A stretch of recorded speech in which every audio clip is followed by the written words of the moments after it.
Le projet de l'urgence d'Alma, c'est un projet qui était attendu depuis vraiment très longtemps. On peut maintenant compter sur des installations qui sont modernes, à la fine pointe de la technologie, qui vont permettre, bon an, mal an, d'accueillir entre 26 et 25 000 personnes. La surface a triplé. C'est quand même beaucoup par rapport à ce qu'on avait avant. Avant, c'était vraiment exigu, là. Mais actuellement, effectivement, là, pour tout ce qui est de l'aspect populationnel, l'aspect confidentiel, quand les gens vont consulter, c'est une énorme amélioration. On fait vraiment une évolution entre le milieu des années 70, date à laquelle l'urgence avait été construite, jusqu'à maintenant. Donc, on passe d'un siècle à l'autre, on est au 21e siècle, et tout ça va se ressentir aussi sur la façon dont les soins sont prodigués, les technologies qui sont présentes, l'organisation aussi matérielle, ambiante pour l'ensemble de la clientèle. L'élément de réflexion est toujours un élément de sécurité.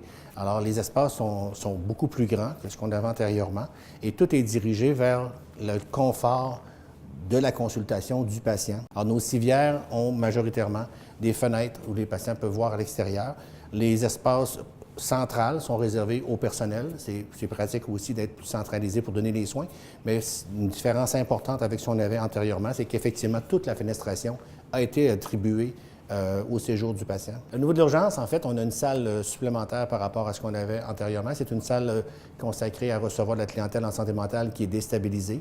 Alors ça, c'est beaucoup plus sécuritaire là, au niveau de l'intervention pour le patient et pour le personnel d'avoir une salle à notre disposition pour ces services-là. Nos cliniques externes, en fait, qui ont toutes été réaménagées. Là aussi, la fenestration était réservée aux patients qui doivent y séjourner. On a même une pharmacie qui a été refaite dans le secteur des cliniques externes pour la préparation, entre autres, de la chimiothérapie. Donc, les pharmaciens vont être installés ici.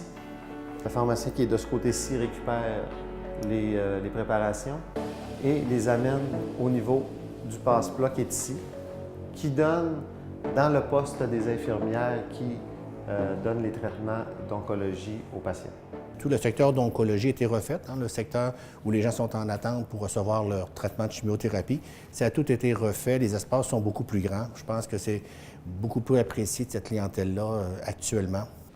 On arrive ici au niveau du poste, le cœur central de la médecine de jour. Donc, on a le poste des infirmières avec un centre de confidentialité pour que les médecins puissent discuter avec les infirmières. Et aussi, il y a certaines cliniques spécialisées qui ont été revues, cliniques spécialisées entre autres en chirurgie générale. Les patients, je pense qu'ils vont apprécier la différence. Tout le secteur de l'ophtalmologie a été refait. Et prochainement, on va avoir le secteur de l'orthopédie qui va être complété aussi. Alors, je pense que ça fait une énorme amélioration.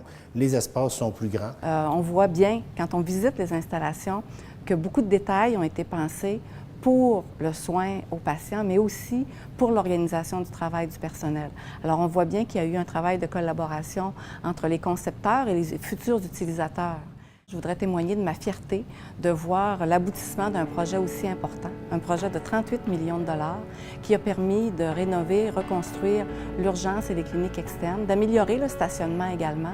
Donc, c'est un objet de fierté autant pour la population qui aura à l'utiliser, mais aussi pour le personnel, pour moi comme PDG, puis aussi pour l'ensemble du CIUS du Saguenay-Lac-Saint-Jean.